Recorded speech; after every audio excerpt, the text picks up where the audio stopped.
Well, hello everyone. Happy Wednesday to you. I hope you are all doing well with this weather, this cold in the morning and hot in the afternoon. So here we are in week 4.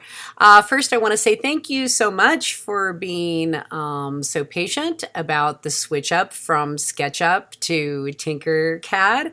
I knew that there would probably be some weird tweaks or flukes in the directions that as we switched over, you were the first group to be able to do it. And SketchUp is much harder than Tinkercad. Not that it's not a great program too, but it is much harder. So I'm glad that we switched over to Tinkercad. However, for Janice and Winnie and April and Daisy and Christopher and Elisa, when I was reading your discussion board comments, I just wanted to say thank you for being patient as you were moving your way through this. And also, I want you to remember, April, you had brought up, were the directions clear enough? Oh, Janice, you said that funny thing. It was so great. You were like, put a new plane where? And I actually giggled on that because I remember feeling that way too about things. And, Tinkercad was new to me before I started this. I was always using SketchUp. So you always learn, something new. But basically, there's several things that I'm going to talk about related to the master's program, and I've made notes about everything. But I think, directions can always be improved upon. I knew there would be glitches in this, but I think directions can be improved upon. The other thing that you have to remember, and Winnie, you brought this up about a video, there are tons of tutorials about Tinkercad and how to use the buttons and those within the program and even online. So don't forget to use your resources. And that brings me back to the thing that I've been reminding you guys about since the beginning. You're in an online, isolated, accelerated course. And so your frustration level can get up there, quickly. Because remember, if we were in a traditional lab, if we were in Brooke's Fab Lab, I love that. I saw like disco balls and music. That's such a great name, Brooke. But if we were in Brooke's Fab Lab doing Tinkercad with her and her kids, we'd have days and days and weeks to be working through this and learning this program. You guys are trying to, most of the time, some of you have used it, okay, but most of the time you're trying to learn a program in a week while teaching school, while taking care of your family, while going to meetings or coaching or whatever. So as I've said before, you really have to make time for this, and that's difficult. I think...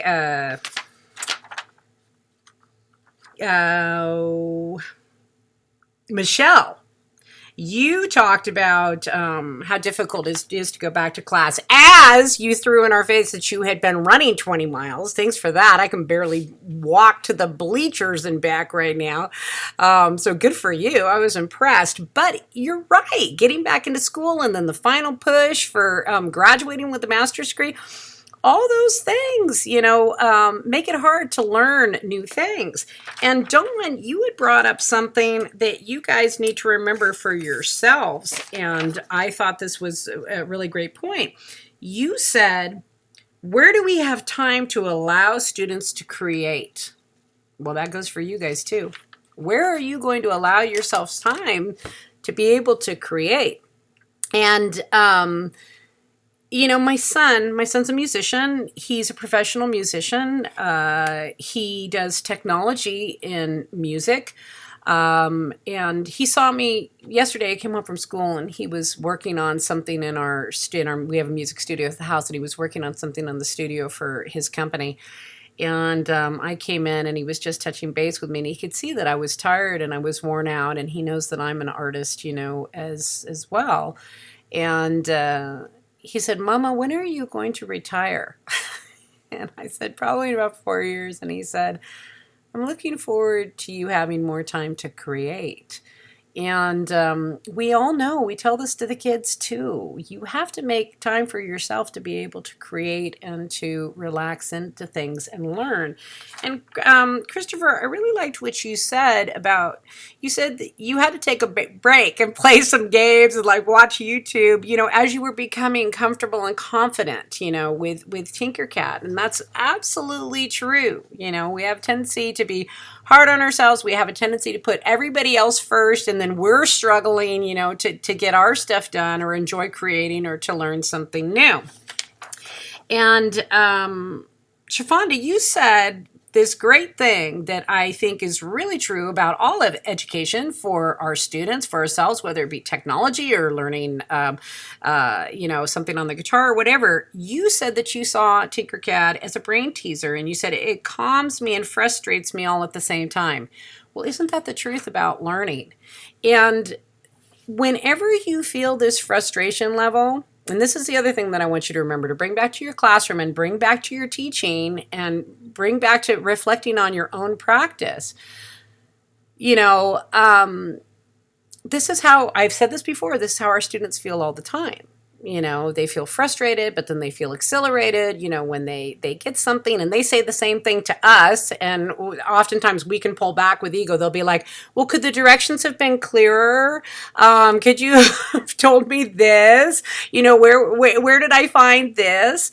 And so we have to remember, so when I look at my part of being your professor, so of course, I look at it as, okay, well, we've had a transition and I need to look over those directions and, see if that's something that I need to work on my end.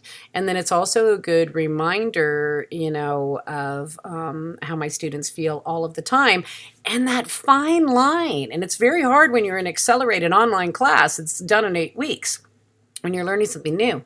But that fine line between giving you directions and spoon feeding you, everything, because then you're not getting an aha moment. And you want to have those moments where you push through, like Shafonda was saying, you push through and you're frustrated, but then you're like, I figured it out. I've got it. So, those are some things that I want you to remember and bring back to your own teaching and apply when you're working with kids and, really look things over each year and build on it like we do, as educators. Is this working? How is this working? How can I improve on this with the kids? Is it still really relevant? Is it technology that's relevant? And, one of the students taught me something this week, something that I didn't know. And it felt really good to learn something new. I've been teaching the topic, the subject that I've been teaching for a long time. We know this material. We don't get many of those somebody knows more than me moments when we're teaching our subject. So it was really lovely.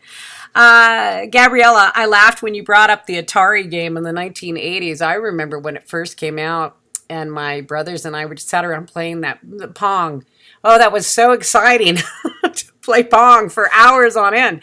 And I remember when MTV started and they only had like 3 videos that they played for hours on end. It was Video Killed the Radio Star and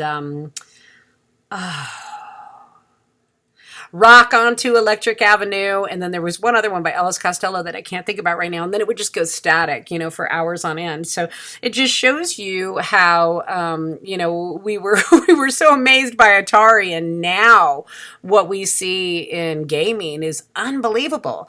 And they even have advanced degrees at USC and UCLA in gaming and technology. It's really, really interesting. And you brought up 3D printing and like when you really actually saw it, and yeah, the first time I ever saw it was on a TV show, and I was just stunned. Brooke, I already talked about your Fab Lab, but I love that your Tinkercad in your lab tied in with your Tinkercad in the classroom. And of course, because you're teaching it, you're kind of forced to be able to learn more about it. So I'm glad that worked out. Colleen, you were talking about how, it's always a struggle for your teachers to keep up with current tech. And I agree, any technology. And sometimes we feel so overwhelmed because they're just throwing things at us left and right. We're just trying to get through the curriculum, get our kids through the curriculum. And, the other thing is technology is moving so quickly right now. It's advancing that there are things that 5 years ago when I was teaching in my Concordia EdTech classes that are it's we're not doing that anymore. It is really advancing quickly. And I said at the beginning of this class that we are really educating our students for jobs that have not even been created yet, which is interesting. And somebody said something really cool about that. Oh, Alexa, you said, that's the great and scary thing. Technology is great and scary, and you're absolutely right. One of you, I think it was Chris, maybe not Chris, I'm not sure. Somebody brought up that screen time, often got a bad rap. I've said this before to you too, and I'll say this again, it's a double-edged sword. There's a lot of things where screen time is great and wonderful for all of us and helpful, and there's other times where it's not. And I think this is such a new technology, that all of this that we're doing now, that there's going to be ups and downs and pros and cons as we work our way through it. And as we have more science-based research on how technology is affecting us, affecting our brains, and those types of things.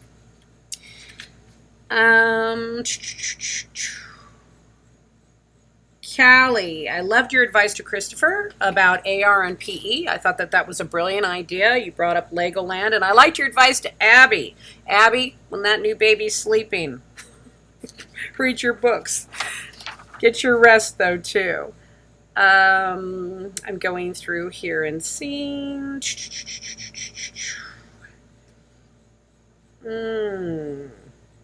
Adrian, you had said, and I think this is the last thing that I want to talk about. Adrian, you said there will always be new things coming up. That veteran teacher said that there will always be new things coming up. Isn't that the truth? And I can tell you with 30 years of experience, there's always going to be new things coming up and always new hoops that they want you to jump. And you always want to come back to, how is this going to benefit my student? How is this going to benefit me as a teacher? Is this helping my curriculum to be relevant? And is this helping me to work smarter, not harder? So keep that in mind with technology. Understand that when you have a frustration level, remind yourself that you're in an accelerated class. This is not like a full semester class where I'm in the lab with you helping you. So remind yourself of that. And be calm. It's all like gravy from here on out. And so this week you're doing your emerging technology presentation. So when you go to the Google spreadsheet, you're going to see all the professors down at the bottom. And don't freak out when you see like 2018, 2019, something like that. When you go to my spreadsheet, just scroll down and there's EDUT 522 for 2020, and then you'll put there what you're going to work on for your emerging technology presentation. And I'm looking forward to seeing what you have to do. So I always get interesting and cool things. Remember that you're supposed to be continuing on with your tech books. I hope you guys are enjoying that. And you have some articles that you are reading this week. 7 EdTech trends to watch in 2018, 11 to watch in 2017, K-12 trends to watch in 2018, and sparking student inquiry. And I might go ahead and put up on the bulletin board some other articles that I think you'll find interesting. I hope some of you looked over the WebMD, Alexa helping with Alzheimer's and those types of things. Somebody had just posted a funny video where they tagged me of a little boy having Alexa solve his math problems when his mom wasn't looking. So kids are very smart about technology.